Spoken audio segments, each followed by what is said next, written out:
Before we get started, I want to thank Verve for sponsoring this video. You can help support my channel and get a 30-day free trial of Verve Premium by clicking the link in the description below. If you don't know, Verve is a digital streaming service. They've got a bunch of individual channels you can sign up for and even watch on the go without an internet connection. Comedy stuff like Riff Tracks and Mondo and Rooster Teeth, boatloads of horror through Shudder, over 1,000 documentaries through Curiosity Stream, and more anime than you could shake a stick at with Crunchyroll and Funimation. Personally, I'm all about Cartoon Hangover. Bravest Warriors is quite possibly the best web show ever. Best part is you can get early access to new stuff, exclusive content, and ad-free viewing of their entire library of channels for $9.99 a month with Verve Premium. Like I said, link in the description. For a limited time, you can click on that to get a 30-day free trial. I highly suggest checking out what they have to offer. And if you're watching something great, let me know in the comments. Serious talk right now, okay? I know sometimes we make funny little jokes and talk about silly games and stuff, but you know, right now it's time for serious talk. Mario movie.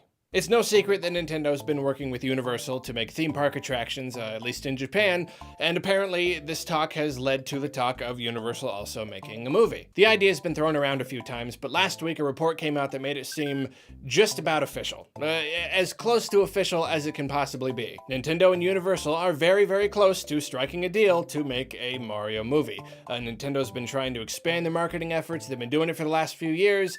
I guess this is the next step for them, and it's all but confirmed by now. But before we move forward, it would be wrong of us not to take a look back to the beautiful 80s at the beautiful Mario film that has already graced our lives. The Super Mario Brothers movie was... okay, it was not beautiful. It was weird. I haven't seen it since I was a kid, but even as a kid, I knew it was weird. A very, very weird movie. It followed that trend of movie adaptations, whether it's for video games or TV shows or whatever, of being so loosely based on the source material that it kind of completely defeats the purpose. You know, where it's just so vaguely based on the thing that you wonder what is the point at all, because it's so different. It's not gonna appeal to fans of the thing, and it's certainly not gonna win over new fans of the thing. It really just doesn't make any sense at all, yet we see it again and again and again. We're still seeing it today. It takes place in human cities, and there's like dinosaur people or something, and I think Yoshi's in it, but he's just a little dinosaur, and King Koopa is just a dude with spiky hair. And that's just like it. I don't know, like I said, I haven't seen it since I was a kid. I just remember it was just like, okay, this is a movie, I guess. The guy's name is Mario, the guy's name is Luigi, so I don't know, I guess it's a Mario movie. But now finally, after all these years, we are facing yet another Mario movie, yet another adaptation, and possibly a real one of our beloved Mario. And my initial take, my very first reaction is that this is interesting. Just interesting. I will say that a Mario movie now has a tremendous advantage over a Mario movie in the 80s. I mean, at that point, yeah, Mario had a couple games by then. They still could have made it a little bit more accurate, but it was still relatively unestablished. We didn't have a really incredibly clear picture of what Mario was and what the world looked like and how that might be represented on the big screen. Right now, Mario is much more established. We know what the world is like. It changes around a lot, but just through cutscenes of the various games, we've built what Mario looks like in our eyes. There are a few different universes, I'd say, like Mario and Luigi and Paper Mario kind of paint a different picture from each other and a different picture from 3D Mario, so I would imagine that this movie, a real movie, would kind of follow more along with the 3D Mario, and even in that case, just looking at all the cutscenes in the games, we know what that would be like. The visual style is something that we're already very, very familiar with. We know what kind of bad guys are involved. We know what kinds of characters there could be. We know what kinds of locales to expect. We know that, unlike the original movie, we're not just looking at regular old dinosaurs in human cities. Oh, wait a second. Perhaps most importantly, though, nowadays, Mario has a very established style of visual humor. The characters don't really talk a lot. They mostly rely on just like sounds and facial expressions and just visual comedy. And Nintendo has pegged that pretty hard. Now, when you're talking about a potential Mario movie adaptation, pretty much no matter who you are, certain questions arise. Namely, how do you make a Mario movie? Just how does that work? How do you make that happen? Mario's the main character, but he doesn't really talk a lot. He says individual words and phrases, but he doesn't speak very often in complete sentences. And sometimes he does in like promotional material. In fact, like just the other day, Nintendo released this thing where they want people to send questions about Super Mario Odyssey, and Mario just describes the whole thing, and it's weird. I don't know if it's weird for anyone else. For me, it's just weird hearing him speaking complete sentences. It feels wrong. And I feel feel like especially in an hour-and-a-half long movie, it would be extra weird, probably for most people watching. And like, I think we probably are going to have to accept a few weird things when watching it, just because a movie is such a new, different kind of thing. But the problem is that Mario doesn't really have a very clear personality. He's a very simple man. You know, we mostly just hear, yeah, whoa, let's go. He's just a happy, bubbly guy. But like, how does that work in an actual like cinematic, dramatic sense? You know, interacting with other characters. Like, what is he a hothead? Is he nice to everybody? I don't actually know what Mario is like. That's kind of the point of Mario, is just kind of a guy. You kind of don't want to go deeper with him. Everybody else around him kind of goes deeper, but he doesn't. So if you make him talk, then what is he like? But if he doesn't talk, that's a little bit weird. And the same kind of goes for Luigi.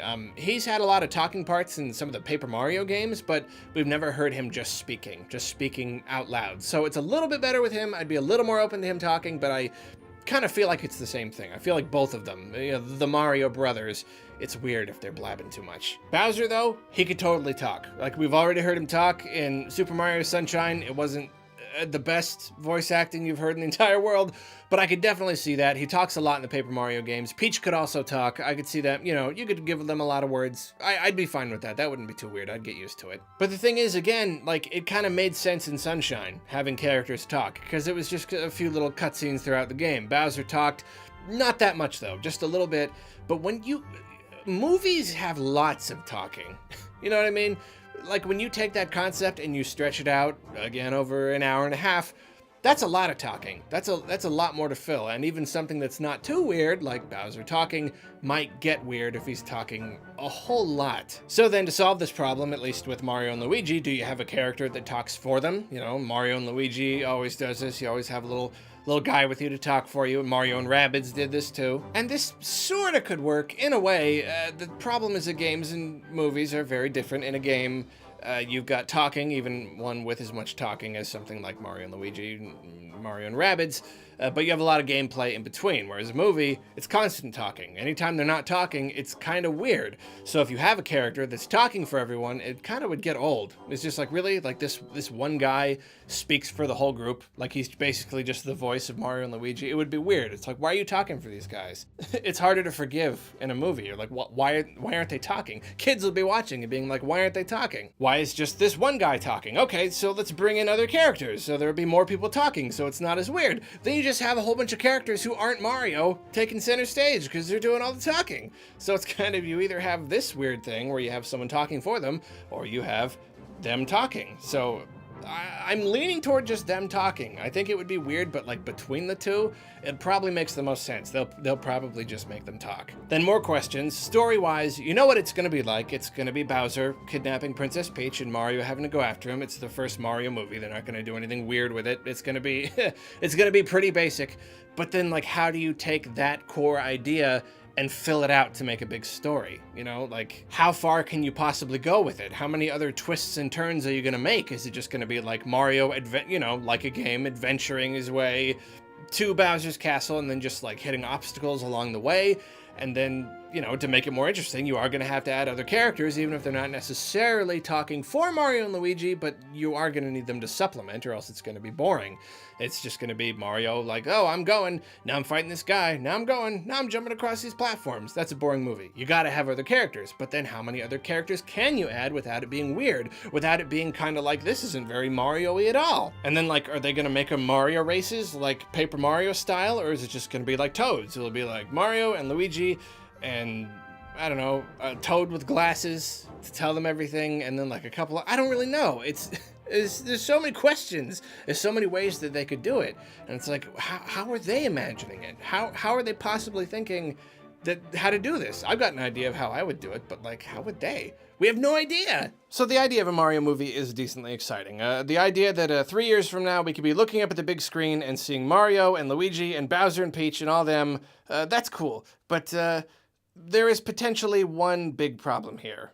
A really, really, really, really, really big problem. And that problem is, if the movie does happen, it's sounding pretty darn likely that it will be made by Illumination Entertainment. Those are, of course, the guys responsible for filling the entire planet with minions, and they have something of a reputation. See, their entire business model is based on making movies as cheap as possible. Like, no joke. It's not even a secret. It's right there. It's there in their mission statement to make movies using as little money as possible, animated as cheaply as possible, and kind of pandering to the greatest audience possible in order to turn the biggest profit. So obviously this is not ideal. There are a lot of animation companies out there, and out of basically all of the mainstream ones that are making big movies today, this was the worst possible one. This was the worst possible one to come up in talks for making a Mario movie. However, on the plus side, Nintendo is very, very protective of their IP, and Shigeru Miyamoto is in talks to produce the thing. We know how Nintendo is with their stuff. They really, really want to make sure that everyone is very careful with them when they're handing them to other people. They want to make sure that they are adapted very, very faithfully. They never let a third-party company touch one of their franchises without installing a few key staffers to make sure things stay on track and meet Nintendo's vision. Davide Soliani is convinced that the only reason his Mario & Rabbids prototype made it to Nintendo and got their attention and got the green light was because they very, very faithfully recreated Mario and Luigi and the other characters in their game engine. But if you really want to see how protective Nintendo can be of their characters, just look at Wreck-It Ralph. There's a scene in the movie where there's a bunch of video game villains sitting around. It's like a support group, and they wanted to have Bowser in it. So they had a render of the scene or something like that, and they showed it to Nintendo. And they're like super afraid that Nintendo is going to say no, but you know what Nintendo says? They say, Bowser should be bigger. That is the advice that they give them. It's just like, Bowser needs to be bigger. Just compared to those other characters, what we know about Bowser, he needs to be a little bit bigger. And they made him bigger, and I saw the movie, and he looks perfect there. But just like that little detail, they could have just been like, fine, take Bowser, I don't care, take Mario too.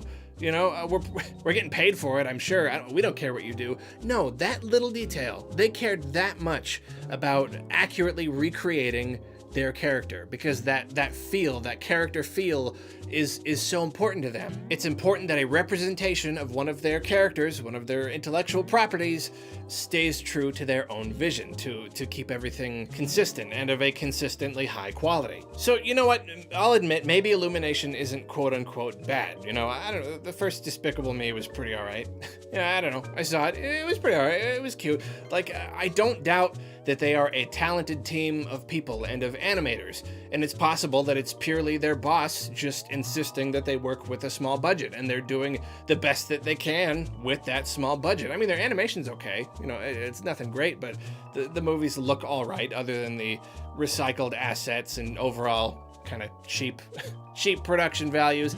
It's all like, it looks all right. It looks like a professional Hollywood movie. Maybe under Nintendo's direction, they'll do a fine job. All you got to do is direct them to make an adaptation of a Mario movie, and hey, maybe Nintendo will even bring a bigger budget. Maybe they'll be like, hey, this is a movie for us. We're willing to put money into it. It doesn't need to be the cheapest movie ever. We want to make sure it's actually good. So with their creative input and with possibly their money, it might end up being fine. It might end up being as good as a Mario movie can possibly be. I mean, I don't know, maybe they do want to give up a little bit of freedom to Illumination and just see what happens, maybe make a few key decisions, but let them do the rest. But maybe they want to dictate every single little thing that goes into the movie. We don't know what their thought process is for this movie, like I said earlier. So what are my hopes for the movie? My number one hope is that it's got writing like Paper Mario. A lot of the Mario games, mostly Paper Mario, but a lot of the other ones too, Mario Odyssey, so much humor, just so much clever writing, funny dialogue. The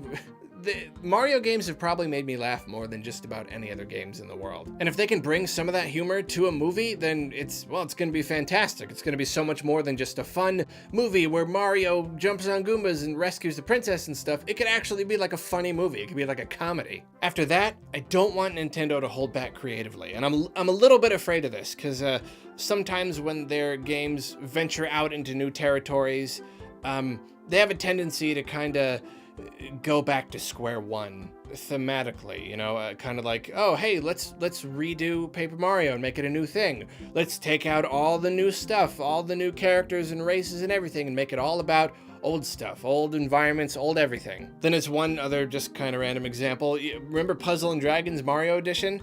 It wasn't developed by Nintendo, but, you know, obviously Nintendo oversaw it, and that was just like, oh, look, this is a Puzzle and Dragons version of Mario. And as such, it was all old Mario stuff, all old concepts, all old locations, all old enemies. So I feel like going into a movie, Nintendo is going to want to make the purest representation of Mario that they possibly can, and I can definitely see that. You can't go too weird with it or else it is going to alienate people, but I also don't want them to be too strict creatively. I don't want it to be so plain that it's not even fun to watch. Some Mario games have had such cool stories, such cool concepts and cool characters that it would be wrong not to utilize some of that creativity, at least in terms of characters. Like, I fully believe that the characters should be Mario race characters. You know, there should be a Goomba, there should be a Boo. It should be like Paper Mario in that regard, because even then, you get to have the old style of Mario. You get to have the classic baddies, none of the new wacky ones, but they can still be characters. They can still be kind of new. They can be kind of interesting. Like, that's fine. I think that's a really perfect middle ground, you know? It's still the old style, but then it's not just Mario and Luigi and Bowser and Peach. You have a couple new guys. Hey, introduce some new characters into the world. We need new Mario characters that stay consistent, you know? Make a Goomba guy who gets to be a Goomba guy in later games, like bring him into the world, and then use other characters. I'm talking Wario. I'm talking Waluigi, I'm talking Donkey Kong. I absolutely hate how these guys just don't get used in Mario's games. Like, why would you invent characters for your Mario world and then only use them in party games? It doesn't make any sense. So I would really love to see, even if they're not going to make new characters, even if they're not going to have, you know, a Goomba and a Boo and all that stuff, at the very, very least, this is a Mario movie. This is Mario going big. You gotta use everybody. You gotta use the whole entire cast of characters. Lastly, and more specifically, I don't want the movie to tie into the real world at all. I don't want the real world to come up one tiny bit. That was one thing I didn't really like about the story in Mario and Rabbids. I otherwise loved the story, but I didn't exactly like how they weren't okay with just like, there's Mario world and there's the Rabbids world. They had to tie in like, oh, well, there's the real world with humans and Mario's a game, but then the Rabbids go into the Mario world even though it's just a game.